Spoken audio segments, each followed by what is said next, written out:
Hello there, welcome to ITV News Meridian. Tonight's headlines in the southeast. Water laps around a shopping centre in Hastings. People are told to stay away as heavy rainfall leads to severe floods with warnings and alerts right across the region. Kent and Sussex police admit thousands of calls to report crimes to 101 are going unanswered. Our investigation reveals what's gone wrong with the system. It does make you feel, if I saw something again, would I phone up again? It does make you feel, well, what's the point? And how the heroic actions of a passerby may well have saved the lives of these micro pigs dumped at the side of the road on the Romney Marsh.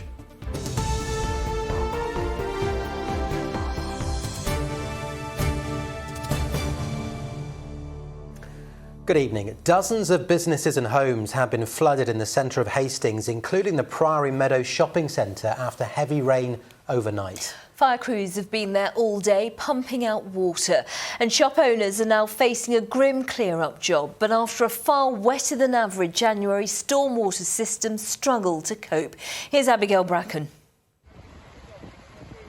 Thousands of litres of water pouring out of this drain in Hastings this morning, at its peak creating what fire crews say was an 8-feet-high geyser after heavy rain drenched Sussex overnight. Water flooding into the Priory Meadows shopping centre and into town, closing dozens of businesses, like this shop, which has faced flooding before. I started crying actually. I thought, do I have to go through again these things? How am I going to clean the mess? How am I going to claim all this insurance? I've lost everything, you know. And then I looked through the other window, my car was underwater. Come on, who fancy a bread for free? This sandwich shop was giving away its bread, not knowing when it'll be opening its doors again. Everything is with the water, everything, to be honest. Kitchen, I have water till here, 1 meter on water with the water, and sorry. I don't think so. That's going to be 1 week. We have to work with that 1 week minimum, to be honest. And yeah, it's not nice.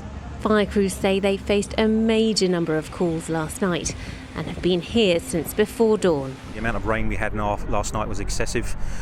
All of that rain comes through a large 2.5 metre pipe through the town, and basically just the volume overwhelmed that water pipe and caused it to come out at this point.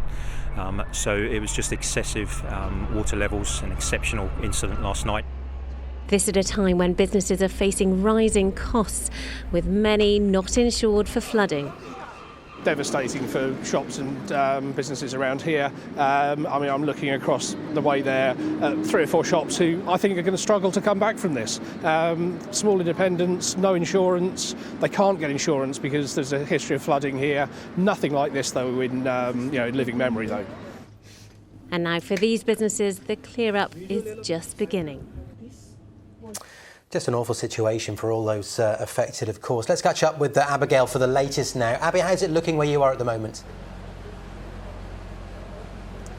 Fire crews are still here, as they have been since the early hours of this morning. At the moment, they are trying to pump out a considerable body of water that's about 7 metres underground here, with a high volume pump. And that can pump out water from here all the way through this hose that you can see here, and that goes all the way out to sea eventually at a rate of about 7,000 litres a minute. Now, there's still dozens of businesses that are closed and affected by the flooding here, but there are also residential properties, and Hastings Borough Council says that anyone that has been affected and needs help with rehoming because of the flooding is to call a number that is hopefully coming up on your screen now, which is 01 424 451 999. OK, Abigail, for the time being, thank you very much indeed. Well, there are a number of flood warnings and alerts across the region in place. We'll catch up with Pip and get the full forecast where you are, of course, a little later on in the programme. Thousands of calls to the South East 101 number are going unanswered or being abandoned each month, according to data obtained by ITV News Meridian. Well, the service is used to report non-urgent crime to Sussex and Kent police, but as James Dunham now reports, waiting times have increased and services are experiencing significant demand. Thank you for calling 101. It's just sad that this is what it has come to, really. Max, not his real name, was on hold for 20 minutes. It's not acceptable if they have to find a way to at least respond to the public. It can be quite frustrating and quite anxious wait. Lee was in a 45-minute queue to report a lorry which shed some of its load at a roundabout on a wet winter's night. That front line service, which is the 101, to get that intelligence or report the crime through, if that isn't happening, the police are going to lose the community's trust and confidence in them. If it wasn't so serious, it would be comical. While Ruth says she and her family were waiting over an hour trying to report concerns over a person's welfare. We handed the phone around while somebody went and made a cup of tea, somebody else went to the loo, somebody else went to go and at one point make us something to eat, let the dogs out. And that's happening while you're waiting for an answer to a 101 call. While those experiences of 101 wait times are extreme, lengthy holding periods are not uncommon. The 101 service was set up to take the strain off of 999. Now it's facing its own pressure. Between 2021 and 2022, 17% of the 250,000 calls recorded by Sussex Police were abandoned. The average waiting time went from 4 minutes in November 21 to 14 minutes the following October. While at Kent Police, between February and October last year, more than a third of the 250,000 calls ended before being answered. The 101 service isn't just about reporting crime, but responding to it. When Mike from Sittingbourne attempted to call Kent Police to share CCTV following a stabbing nearby, I was just about to put the phone down because I thought no one's going to answer. He was eventually told the line was busy and somebody would phone back. That did not happen. How does that make you feel? Well, should I have bothered in the first place? I've always been a supporter of the police over the years, always have, but it does make you feel, if I saw something again, would I phone up again? It does make you feel, well, what's the point? Kent Police insists every call to its control room does matter, even if there is a wait.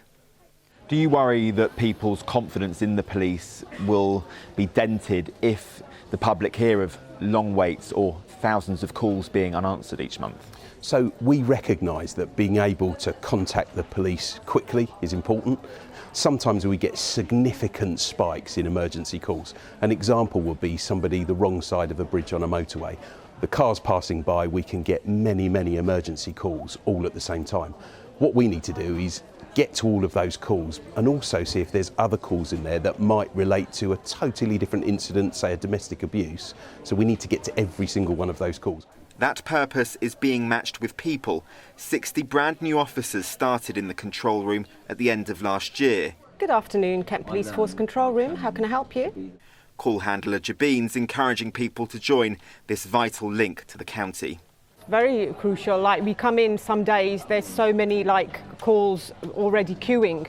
So we have to be efficient, in the way that we deal with them. So yeah, it is rewarding being able to have that rapport, have that communication with the caller, getting all the information, giving them that reassurance that this crime will be dealt with in the positive way. This is a busy operation being bolstered over the coming months.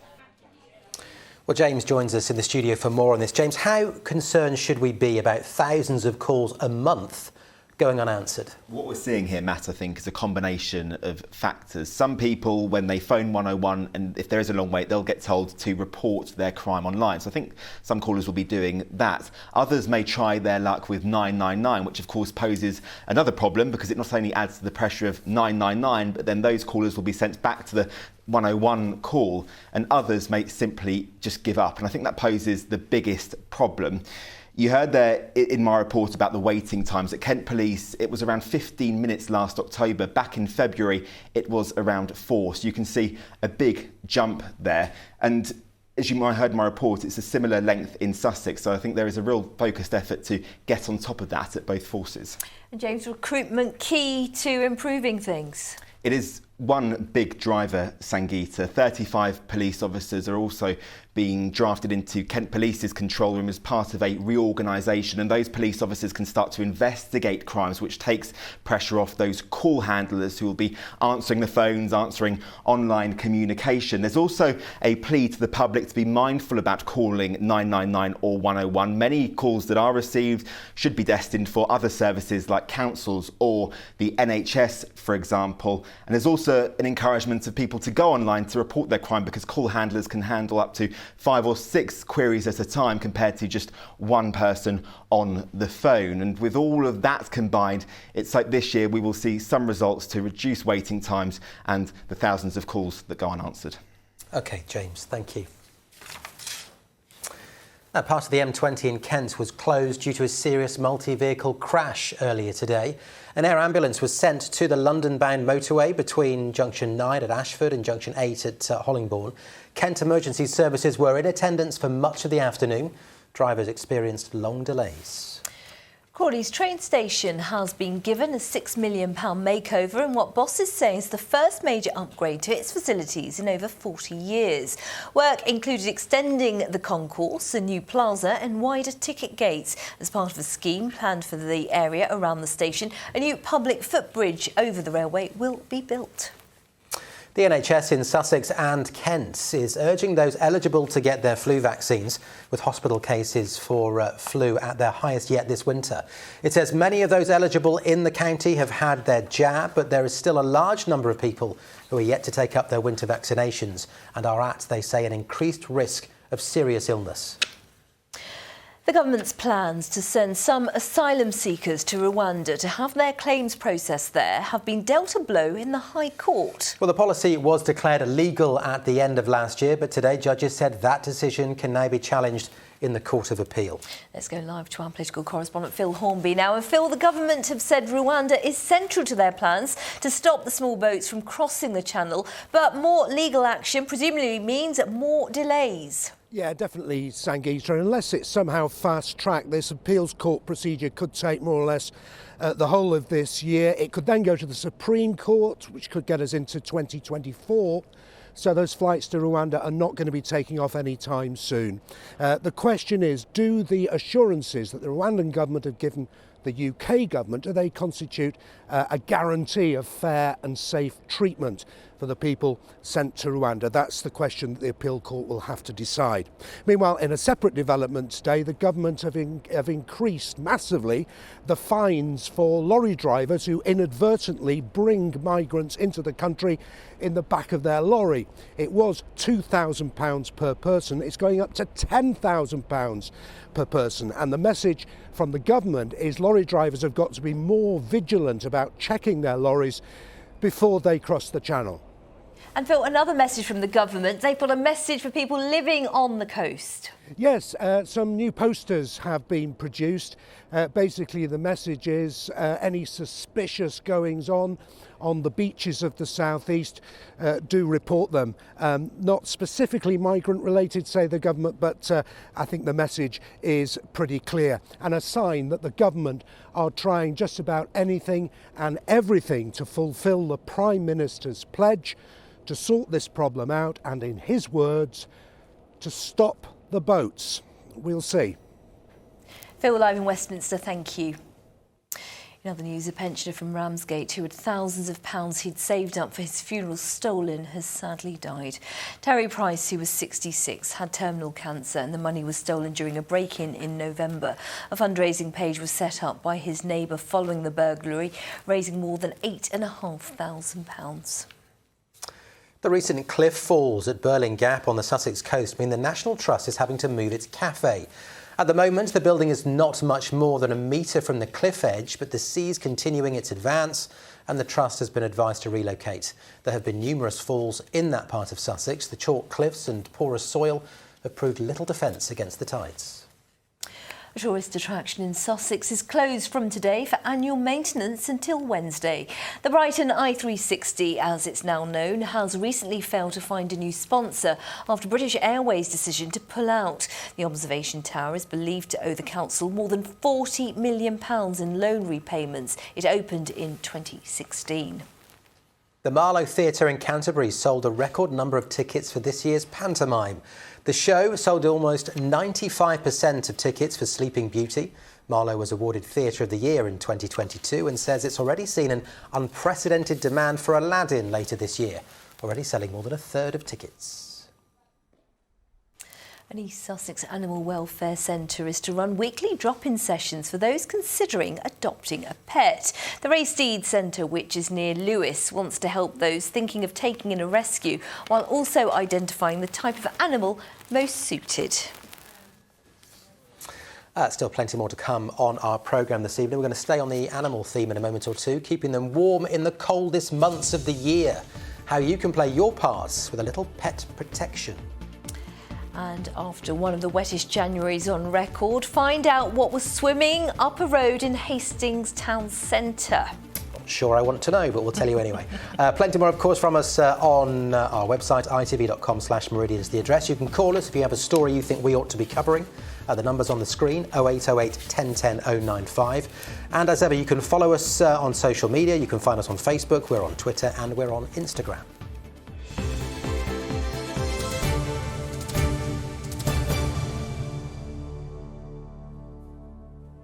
It's 17 minutes past 6 and the ITV Evening News continues here at 6:30 with a preview now. Here's Charlene White. Coming up, revealed as a serial rapist, the elite police officer who terrorised women. PC David Carrick today admitted dozens of charges over 18 years.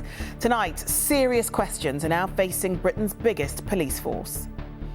Also tonight, teachers vote to strike. We'll have the latest on what their pay dispute means for schools across the country.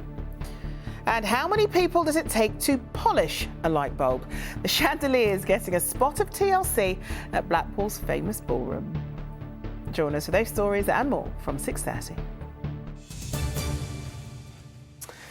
Now, after all the rain, we could now face a cold spell, and the British Veterinary Association is warning animal owners to protect their pets from winter hazards. Yes, extended exposure to extremely cold weather is one thing, but there's also other risks to think about, as Amrit Birdie has been finding out.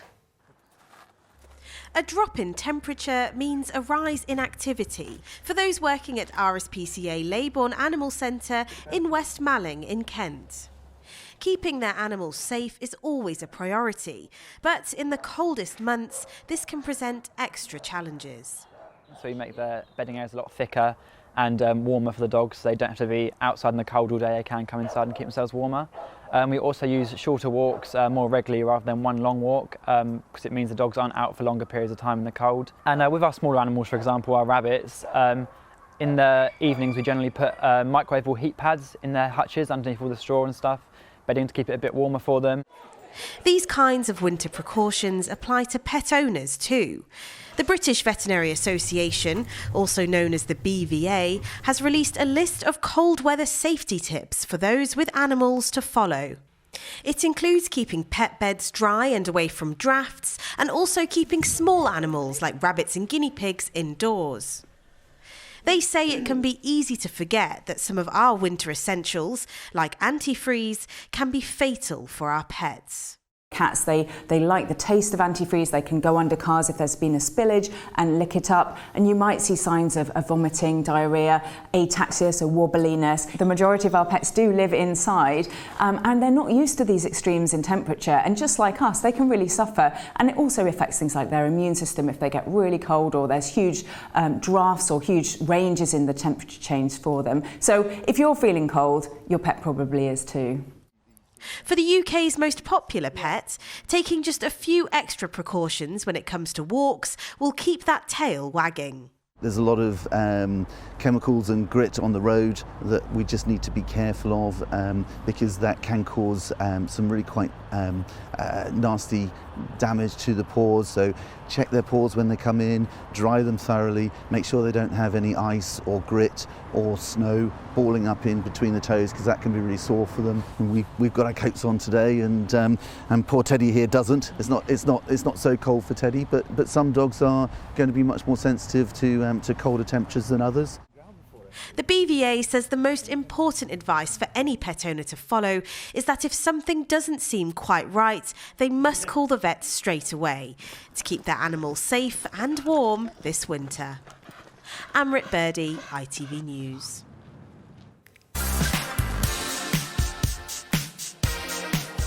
Gillingham remain at the foot of the League Two table. Hopes perhaps of better things to come though, with a new owner at the helm and 3 points from Saturday's visit of Hartlepool. Dom Jeffries and debutant Tom Nichols scored in this battle of League Two strugglers at Priestfield.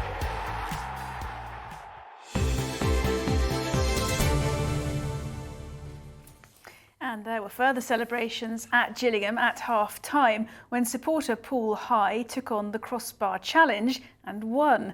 The new competition at Priestfield sees a fan get 3 chances to hit the crossbar. Paul's aim was spot on, winning him 4 tickets for a match and a meal at the stadium. Definitely beating the odds there. Former Brighton midfielder Enoch Mwepu is in hospital in Zambia after falling unwell. The 25-year-old was forced to retire from football in October because of an hereditary heart condition. Brighton and Hove Albion say their medical team is in contact with the hospital to assist if needed. Sarah, thank you. I mean, I like that crossbar challenge, but I'm not entirely sure 4 tickets and a meal is enough. You don't think that's enough for that? I think no, a holiday, it's incredibly rare to be able to do that. Yeah, brilliant effort. Sarah, thank you. Now, they're specially bred to be small so they can be kept as family pets, but that didn't help a pair of micro pigs abandoned in New Romney, tied to a post at the side of a road. Well, a passing motorist came to the rescue and took them to an animal centre where they are now being cared for. Tony Green went to see the 2 little pigs who found sanctuary. In the 38 years Margaret Todd has been running the Lord Whisky Animal Sanctuary outside Canterbury, she's never had to look after these before. They're micro pigs, brought into the charity after being found near New Romney, tied to a post with baling twine.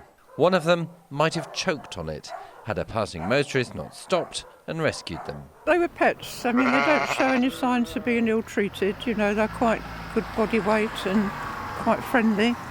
And I think it's either a case of somebody took them on because they thought they were really, really cute, which they are, and found that they need more looking after than they expected.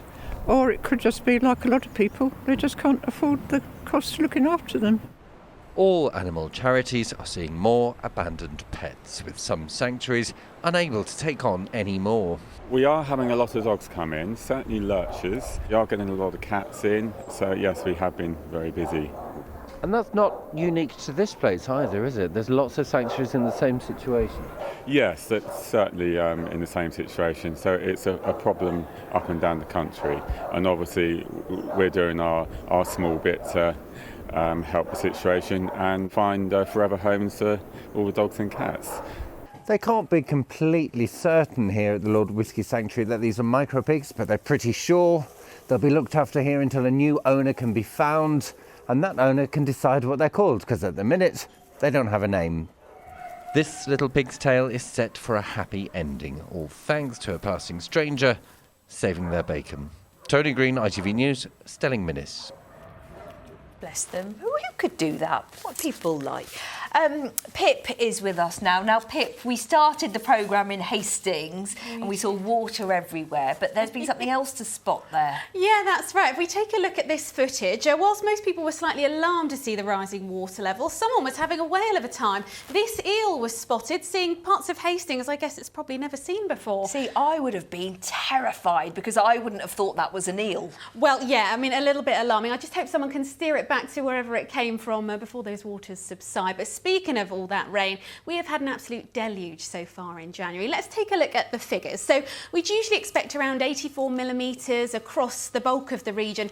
These are the values we've had so far. Plumpton there coming in top of the table. That's more than double the monthly rainfall, but of course it's squashed into just the first half of the month, so really quite astounding.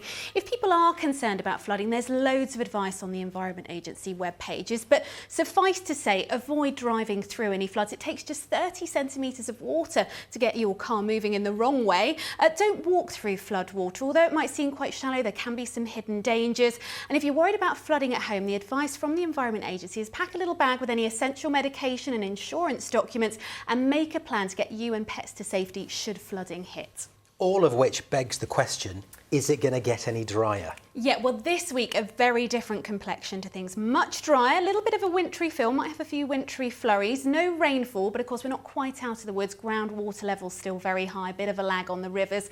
But with the dry weather, as I said, wintry cold, and there is a cold weather health alert out this week, and that runs right through until Friday, so still lots to be rather mindful of. Oh dear, it's not good, is it? And what did you remind us earlier? How many Mondays left in January? 2 more Januaries, and today it's a blue one. Oh dear. Let's get the full forecast. Here's Pip.